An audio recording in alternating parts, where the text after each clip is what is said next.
needs another bandage and a pair of bagpipes, and she's laughing. She'll bash me in a minute.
Ladies and gentlemen, does that song, that beautiful song, bring up the emotion immediately? It's a superb piece of music.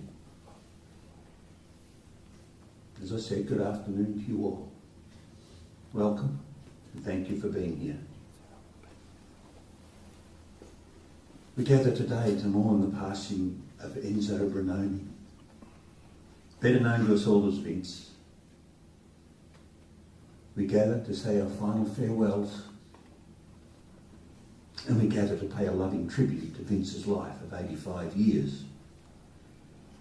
Now, a life that began in Asmara in Eritrea, a country in the Horn of Africa, and eventually a move halfway around the world to Melbourne, and then eventually to Lakes Entrance, where I've been told that neither Vince nor Teresa thought much of the place.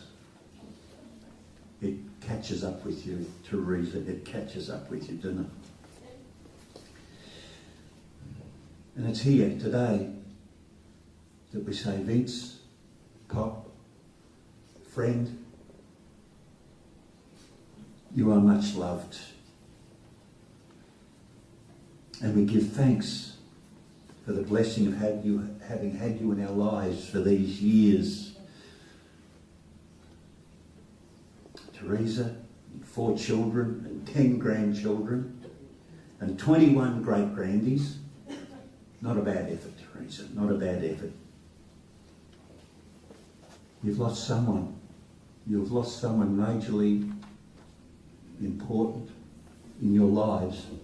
And I'll tell you now that the other day I rang Stella, and you get the information, and I said, Stella, Vince was your stepdad. She said, no, he wasn't. He was my dad. And each and every one of you guys here this afternoon who have had this man as your pop, as your dad, have been privileged, totally privileged. A man who preferred no fuss, no fanfare. He was very private. He was a gentleman. Family meant everything to Vince. His integrity was impeccable. Who told me that the other day? His integrity, Peter, was that you? His integrity was impeccable. He was honest. He was warm. He was humble. And would help anybody, anytime. I've also been told that Vince was totally dedicated to Teresa. The sort of dedication that if he's out and he's thinking of his girl, Teresa, how's that? You're Vince's girl. And you are, that he would buy you a small present. And a small present like that tells you how much you're loved. Although I've got a bit of an impression, ladies and gentlemen, that the relationship between Teresa and Vince was a robust one, shall I say. How close is that, Teresa? Near enough. Don't believe people who say they never fight. What was the word you used to describe one of them? A doozy. We had some doozies, said Teresa. And that can mean anything. It can mean anything, just from a basic argument. Get out of my sight, or I'm going out for the afternoon. Anything, and everything in between. There was a time when things could have turned really, really bleak. They're in lakes in Linda May, and Werner's car got bogged. Well, and the fella from across the road, Simon, it wasn't you at that stage, I don't think. The bloke from across the road came over to assist in towing the car out. That's fine. Hooked up the rope. It was a heavy rope. And Vince, for whatever reason, was in between the two cars and put his hand on the rope. We still don't know. We will never know why he did that. Maybe just to test the tension, because in some situations you don't give the big heave-ho, you take up the slack, and he might have just been doing that. Well, it went bang. The rope broke and wrapped around Vince's arm. Now, it seriously could have taken his hand off with that sort of tension behind it. And what did we say, Teresa? Vince spent 5 smelly days covered in mud. Now, he could have had a shower at some stage, but maybe he just enjoyed it. And what else did we say? He was a bad patient. He is a very bad patient, but he's stuck. They left him for 5 days in the ward with no shower. So the mud that was in that created the bogs, it must have been a really wet year or a really wet time with no drainage. Yeah. Well, Vince was rotten. And he was still going to take Robert down to the hospital. Was he really? And Fran said, no way. He said, oh, I'll be all right. And his arm is just up in the air. Yeah, yes, very much. He loved his garden. There was nothing in the garden at number 39. And Stella, of which we speak of this morning, Vince dug a big pond at the bottom of the garden. It's now covered in beautiful yellow flowers. Mo rang Stella this morning and said, can you bring some? And Teresa said, no, there's snakes down there, not going anywhere near it. And then I got run back and Stella said, but we've got flowers from Vince and Teresa's garden there. So he's got home. He's got home with him. Anyway, this big pond at the bottom of the garden, there was much hilarity Of course, that's how it goes. We would have laughed at him with Lorraine when Vince fell in. So he's digging this pond and it's on a fair slope and he fell in.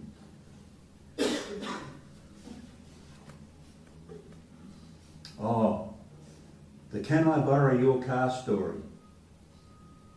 Vince needs to borrow Teresa's car. No. Because Teresa said that they had an argument at the time and there was no way known Vince was going to ease the car out from under Teresa. And that's when Teresa said, we had some doozies, you know. Well, I don't care, says Vince. I'll walk. And he did. From Bayswater to Spring Bar. Hey? But along the way, he encountered some roadworks.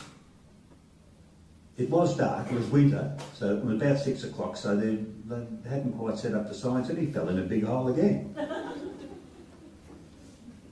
He got home and he said, you wouldn't lend me your car, why wouldn't you lend me your car? And Teresa said, well, you probably did it.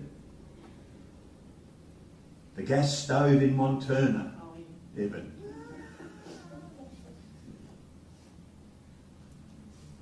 Vince installed the gas stove, weren't you? You were probably part of this. Not that one. Not that one. Problem was that the control knob fell off and Teresa thought, fantastic, I'm going to be a help here, and got a tube of super glue and super glued the knob back onto where they fit. Well, trouble is the knob was glued on the wrong way. It was on when it set off. And seriously, thank heaven that it was only, well, might have been an hour or so or even less, because the tradesman lit it to check out the connection, the gas connection, and it went woof. Vince's hair was on fire, managed to put it out. The plumber's hair was on fire.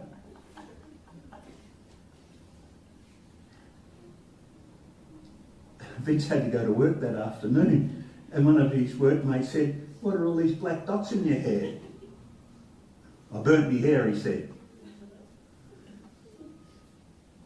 And oh no, that wasn't you, Evan. No, this is Evan's. The mozzie's in the septic, ladies and gentlemen. Now, Teresa and Vince are going away on a holiday, I think was the story, the beginning of the story. And Evan's got the project of keeping the Kero, pouring Kero on top of the septic and the water because it kills the mozzies. It creates a very, very fine film which works really, really well. There was only one problem.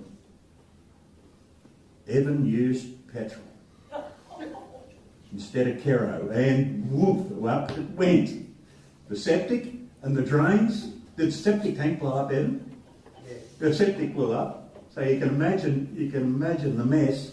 And the drains, because the fumes followed along the drains. It is said, I've been told, that Vince remained calm. Geez, it'd be hard to, wouldn't it? But you've got to fix it. You've just got to get on with it and fix it. So there's just a couple to start off with. We've got some really, really wonderful tributes a bit later on. Chevelle, you're going to come up. Come on, please come up and share this little reading. And if I spelled your name wrong, you just put it in place. Wrong thing. You have so spelled my name wrong. Yeah? Yeah, it starts with a Z. No, that's right. I'm not a car. I wondered about that. So a message to family and friends. Hope there will be no fuss when I decide if the time has come to die. No fuss, no tears, no wasted flowers.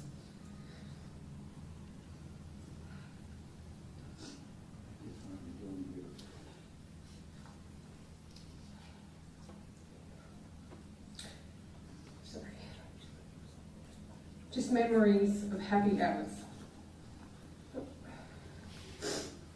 I want no mourning, grief or strife for death. Like birth is part of life. And my memorial you'll find in those I loved and left behind. So many years were mine to live and savour all life has to give. Moving on from stage to stage, I found new gifts at every age. All this I had All this I keep. As I tired now, I fall to sleep. Ladies and gentlemen, please, it's not easy.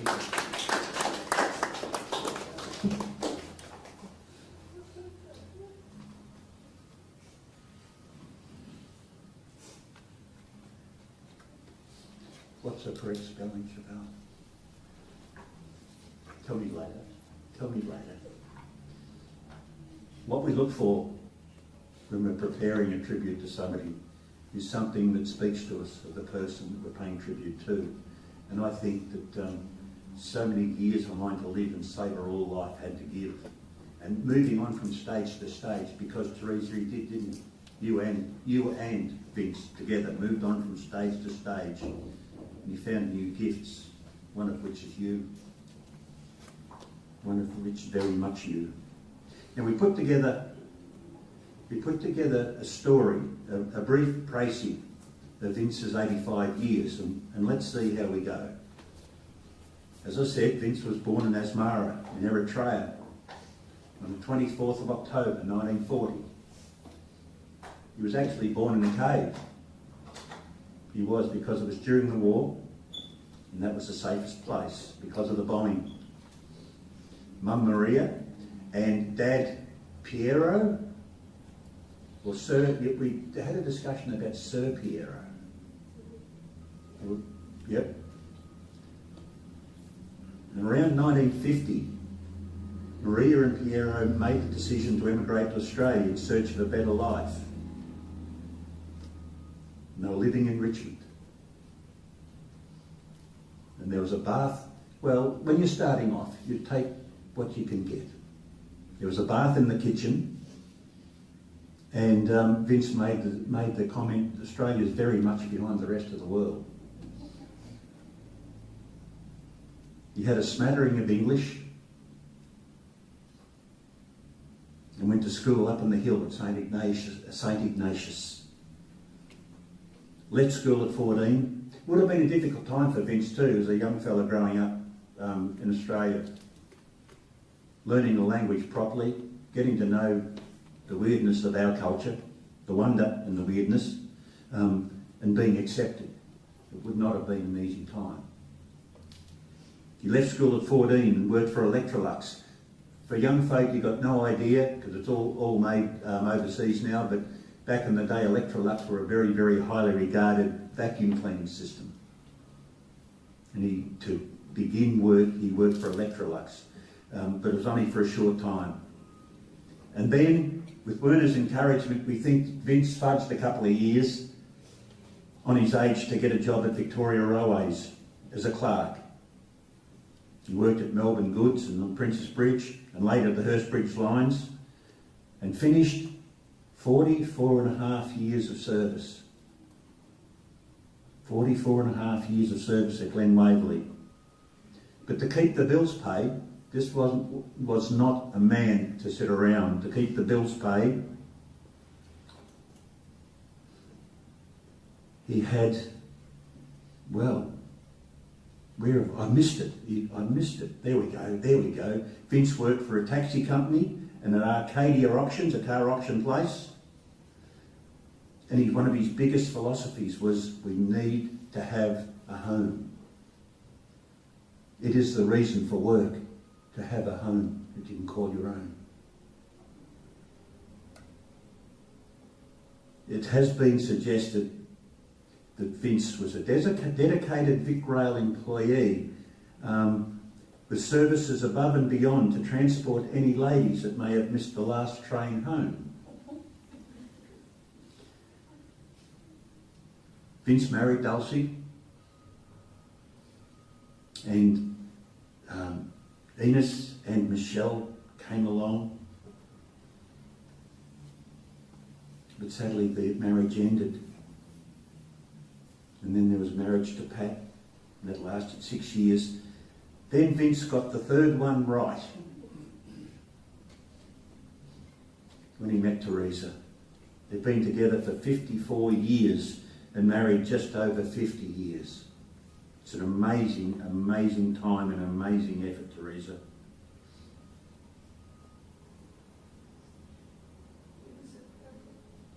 He was what? He was perfect. He was perfect. And he was humble. He always used to say that, I'm poor and I'm perfect.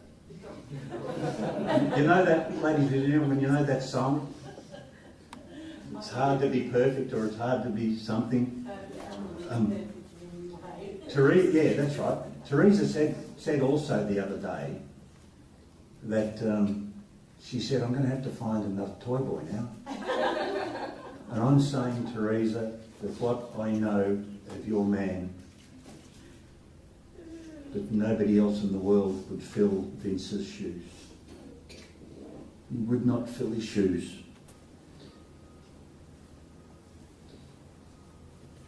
Now, you were married at Ferntree Gully Park by a celebrant. Then the reception at the Swagman Hotel, and that was on the 31st of January 1980. Teresa said to me that she couldn't stand him when she first met him. Cool. They set up house in Berwick, and both Teresa and Vince were still working for Vic Rail.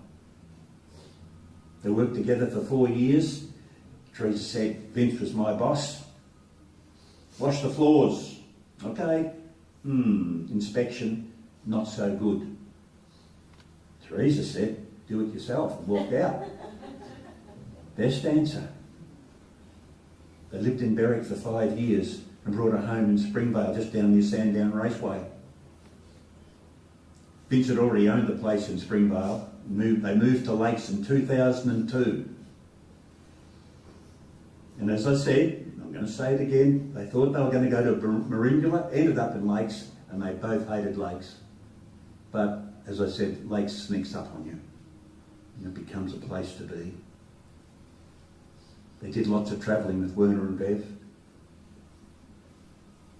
Maringula, Eden, the Gold Coast, Mulwala, Tassie. And the Dandenong auctions. One of the things about Vince was he loved a bargain. He loved a bargain. And we talked about the time that he bought a banana hanger. Something that you hang a bunch of bananas on. It's almost like something out of The Castle, you know that movie? And one of his lines was to people when he was in the auction mode, in the bargain mode, do it any cheaper? Well, it was a fantastic 23 years. But on Thursday the 20th, Vince left us. He may have been 85, but in my humble opinion, it's still too soon. And then one of the girls said to Teresa, you were there now. You were there. You were at home. Vince was comfy in his sleep. And Teresa said, well, I'm sure that he would have had a smile on his face. I think that's a beautiful story and something beautiful to say, Teresa, when your heart's broken. Now, you said the other day that you wanted to say a few words. Maybe we could turn you around a little bit. Stay in your chair, we could turn you around. Helen's son was coming for Sylvia. He says, I'm sorry, Sylvia, I can't. You're his niece, aren't you? It's all right. I do know, and I just can't think of it. But I also want to know, everybody to know that stepchildren was a dirty word to her. No one dare say stepchildren. They were all one. Did you hear that, everybody? Did you all hear it? Yeah.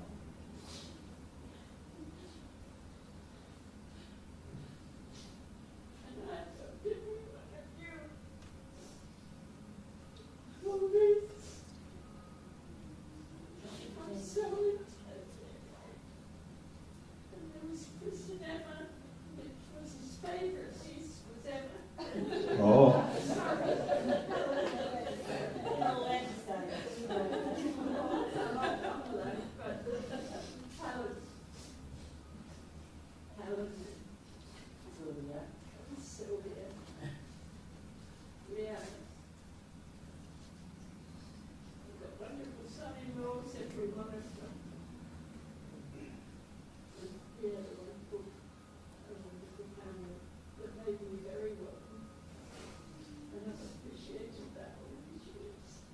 Beautifully said. Beautifully said, Teresa. Yes, so yeah, no, what? But these things happen.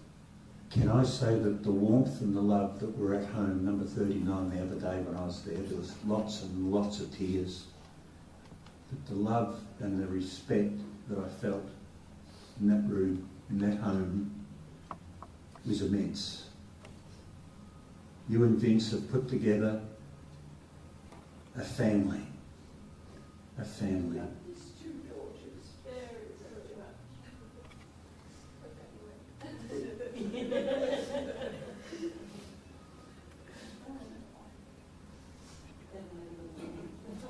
Evan, Stella just said Evan never got a look here. I never say that.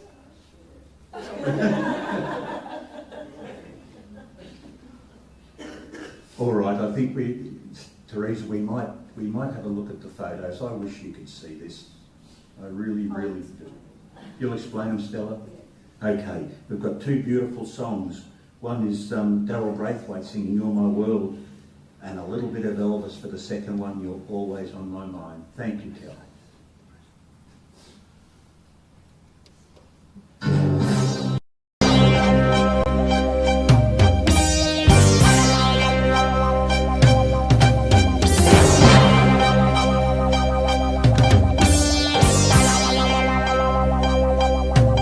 You're my world, you're every move I make.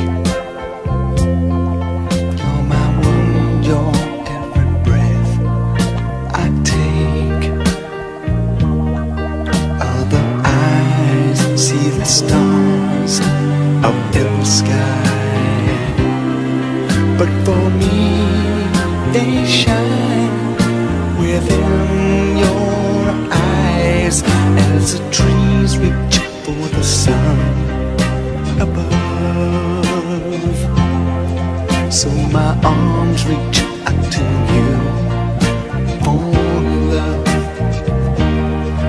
With your hand resting in mine, I feel a power so divine.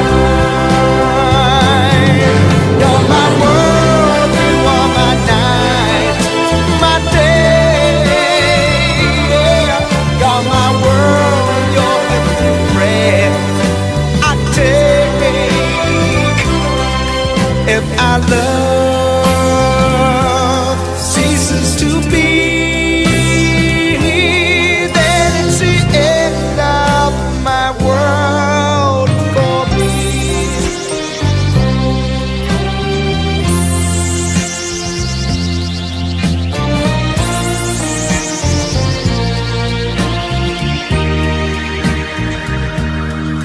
With your hand resting in mine, I feel a power so divine. You're my world, you are my night, my day. You're my world, you're every breath I breathe. If our love ceases to be, then it's the end of my world, the end of my world. It's the end of my world for me.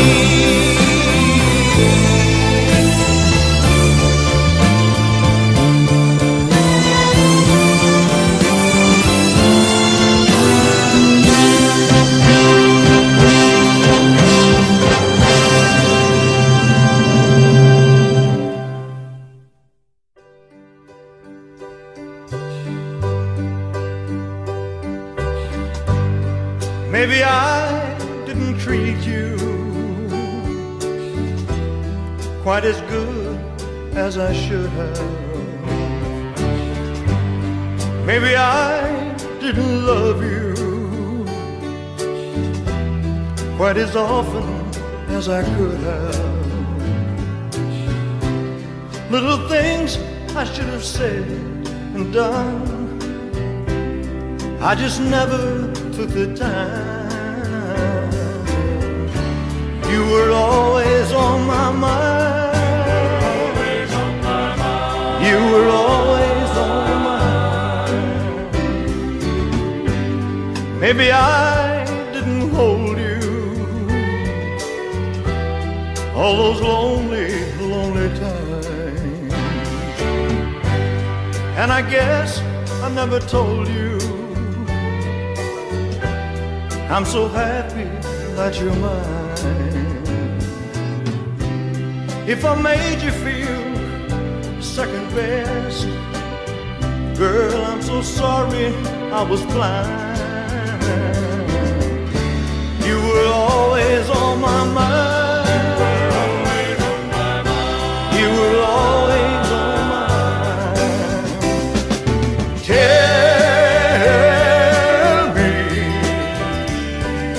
Tell me that your sweet love hasn't died.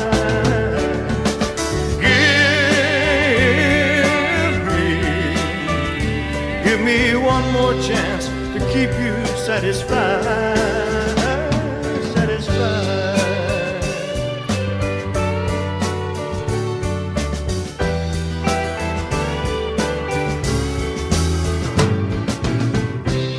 Little things I should have said and done, I just never took the time. You were always on my mind. Always on my mind. You were always on my mind.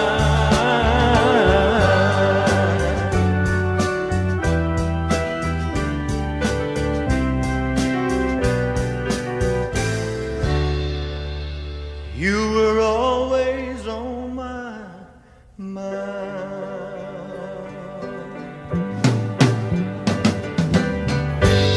Maybe I didn't treat you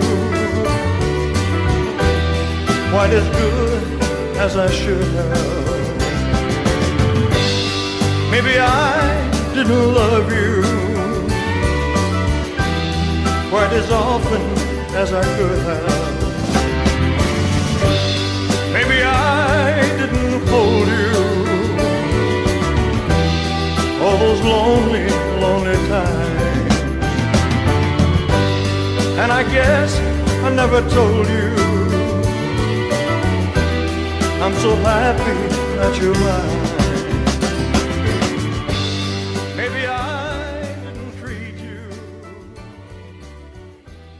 quite as good as I should have.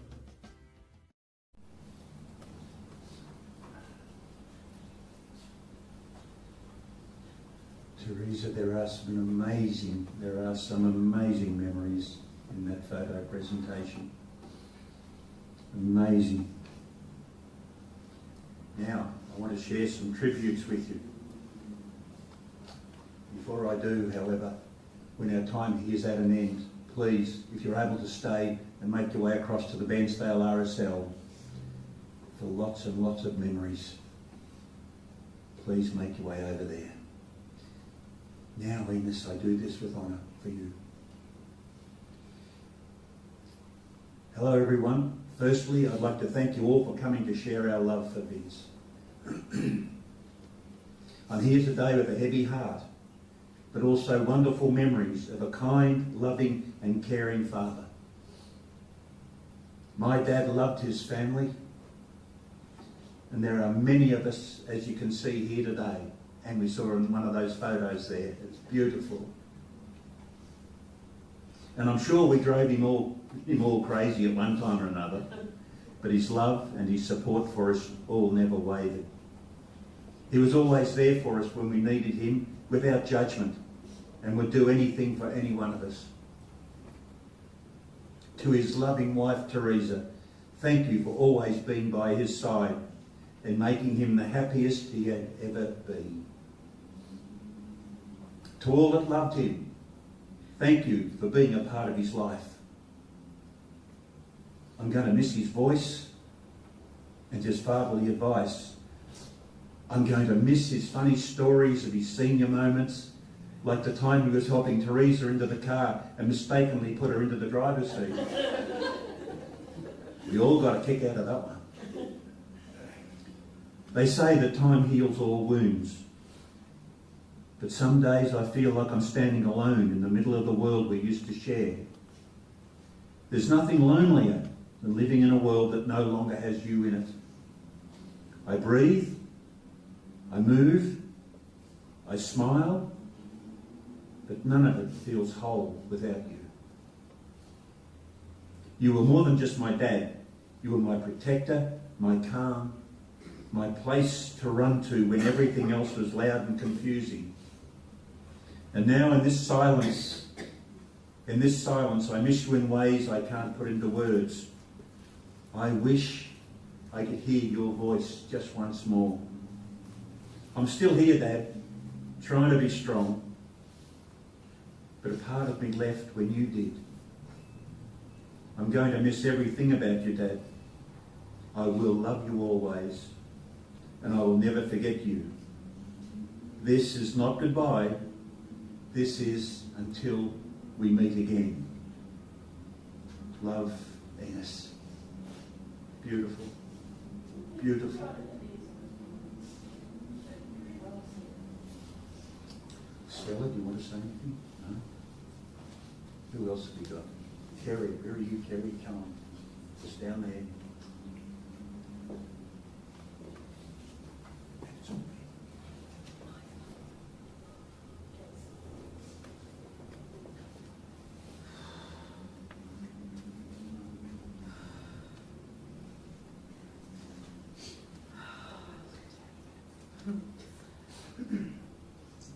Good afternoon, everyone. For those of you who don't know me, I'm Kerry, Pop's granddaughter. It's an honour to stand here and celebrate a man who became my father long before I even knew what that meant.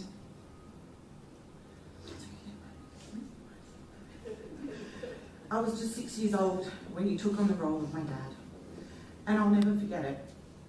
I remember how my small hands would wrap around your single finger. You were so big and strong. And I look up to you so much. You always had a soft spot in your heart, and I knew it, which is how I got away with a lot. There was the time I had my first drink. I was at a friend's house that was more of a party than we let on.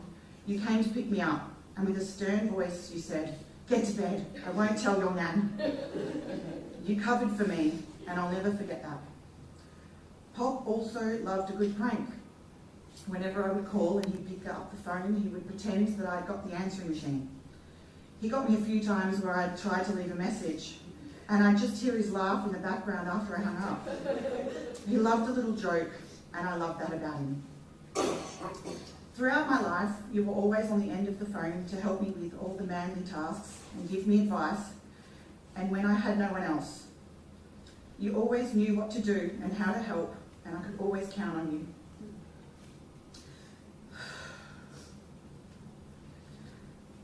I remember you walking me down the aisle at my wedding. Your hold was so tight, and I didn't want to let you go. It was a moment that I will always cherish, and I'm so grateful to have had you there that important day.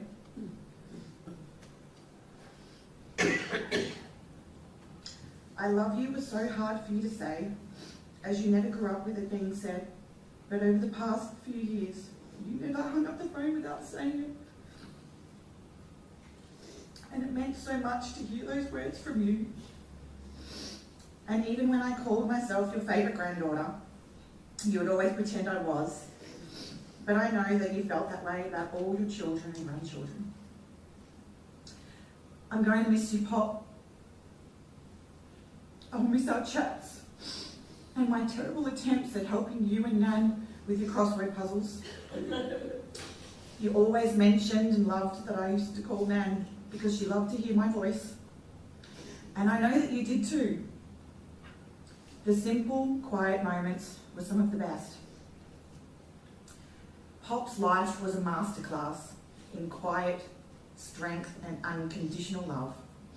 He showed us that love is not always spoken, but shown in actions, in a tight grip, a knowing glance, or a covering story.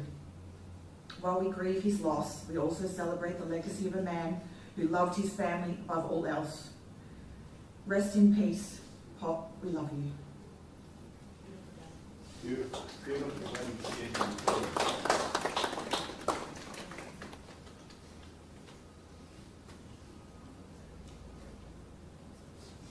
I love that last paragraph. Beautiful. Well done, Kerry. Thank you. Werner, you're going to come up. Come on.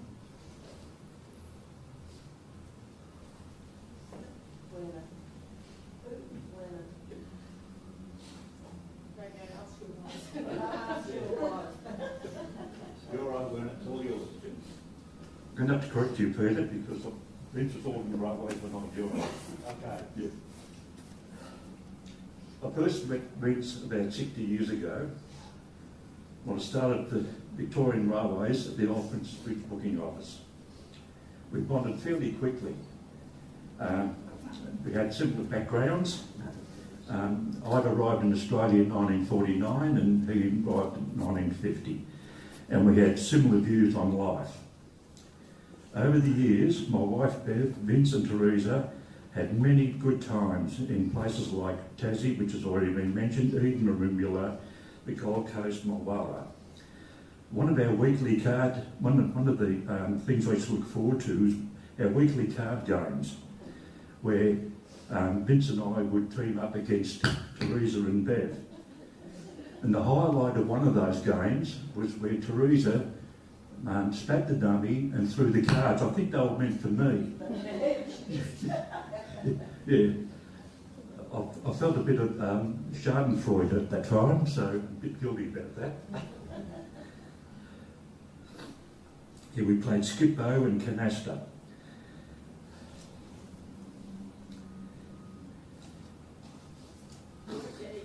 Age? War games. War games, that's right. Yeah, that was the other name for them. Yeah, it was war, wasn't it? Age and illness finally caught up and things slowed down a little bit. I found Vince to be a very private person. He seemed not to want to stand out in the crowd, didn't like to make waves, except when he's negotiating a discount or dealing with Telstra problems. He was also a giver and not a taker. He was honest and caring, as evidenced by his absolute dedication to Teresa's welfare. He was her eyes and her lifeline. One thing Vince certainly was not, and that was he wasn't a minimalist. Some might say he was a hoarder. I think that might have been a bit harsh. I think that he probably would have preferred avid collector. I thought that had to be brought out. Anyway, Vince, I'll make it short and sweet. I'm honoured to have known you and will always cherish our friendship and our good times. So wherever you end up, I hope there'll be a few bargains for you. Thank you. Thank you. Well done.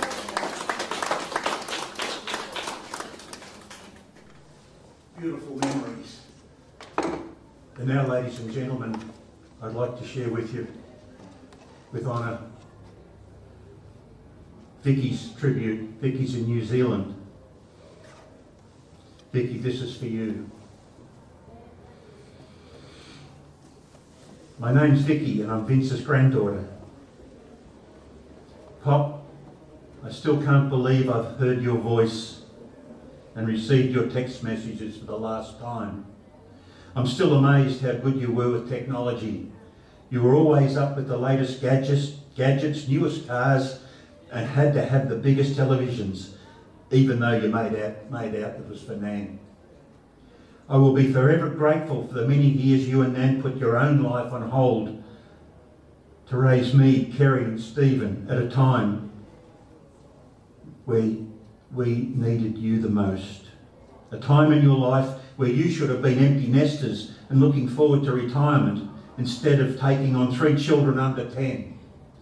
Just shows the caring, selfless man you are. You worked so hard to make sure we never went without the regular holidays to Merimbula, Mulwala, and the occasional trip to Queensland. You loved your fruit trees, the garden, and you were known for never throwing anything away. You used to make us help you clean out the garage on weekends to only put it all back again. Nothing ever went in the bin. Everything was always going to come in handy. I have so many memories that I'll hold on to and cherish, and I'm so lucky to have had you in my life. And I would not be the person I am today without your guidance and support. You will always be the smartest man I know, and I will miss you forever. Vicky. Thank you, Vicky. Beautiful, beautiful words. Thank you. Now, I might get this wrong, but this man to whom we pay tribute today could be a little bit of a stirrer. We are very aware of Teresa's failing eyesight, and I don't know whether it was one time or a couple of times when Teresa had on a pair of blue slacks. And Teresa's beloved Vince said, "Gee, I love your black slacks." Didn't go down so well. Did I get that right or half right, Stella? Do you remember that? What did you say to him? You would have... Shh. Because they're supposed to be black and the other blue. Oh. He was colourblind. Now, grandchildren, opportunity. Does anybody want to come up and share a memory with us? Or you're all okay with it? You're all okay? Peter, you're looking? No. You're okay? Yeah.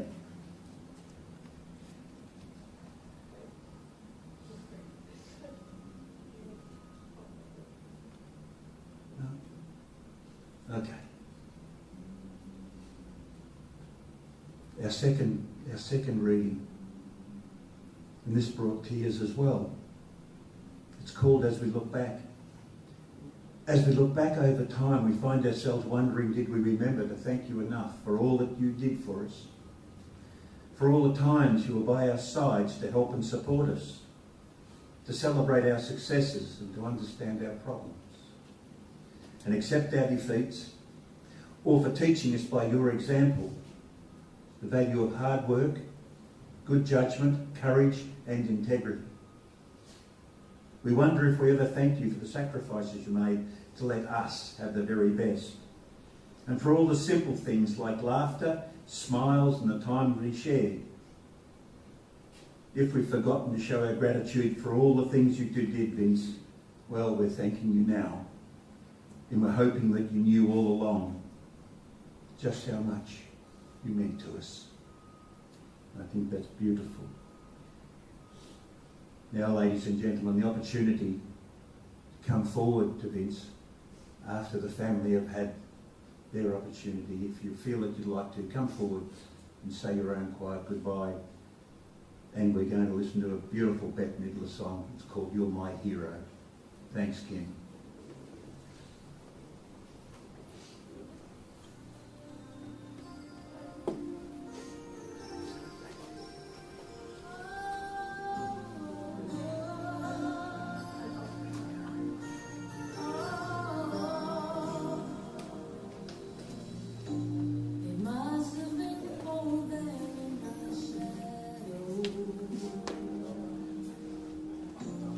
Never have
It's time to say farewell to Vince. But very, very much only his physical body. If we could wish him back, we would.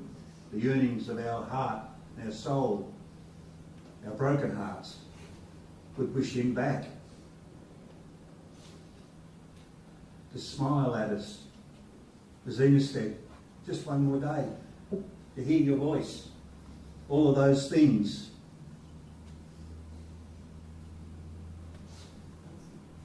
I refer back to one of the photos of everyone in our photo presentation. Everyone.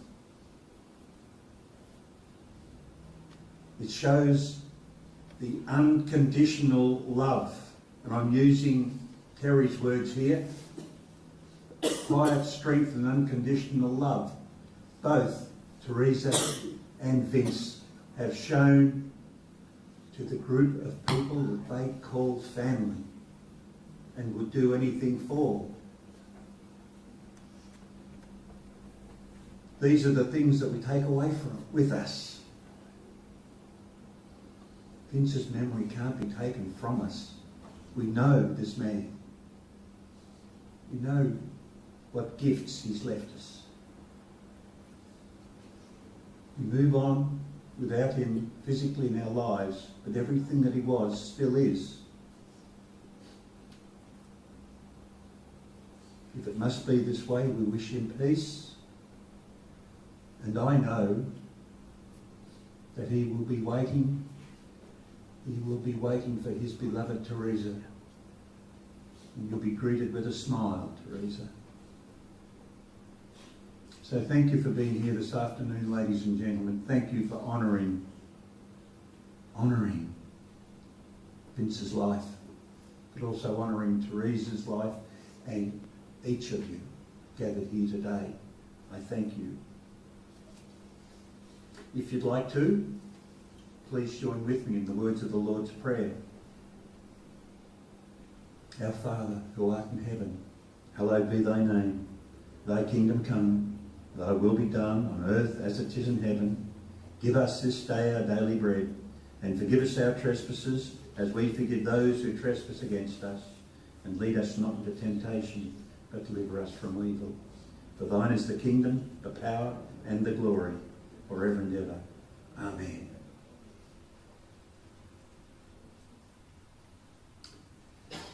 And let us now commit Vince's body for cremation. And in doing so, we acknowledge that we come into this world with nothing and we depart with nothing. However, the wonder of our time on this earth is that we leave behind warm, enduring memories to mark our years and to sustain those left behind. For those of you who, like Vince, may memories be your comfort. And for those of you who loved him, may you hold a sacred place in your hearts and a knowing smile on your lips. Rest peacefully, Vince. You are very much loved. And now, ladies and gentlemen, as we say goodbye, Andrea Bocelli and Sarah Brightman, with time to say goodbye. Bairnsdale RSL, please, if you're able to share memories of this wonderful man. Thank you.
lo so che sei con me, mia luna, tu sei qui con me, mio sole, tu sei qui con me.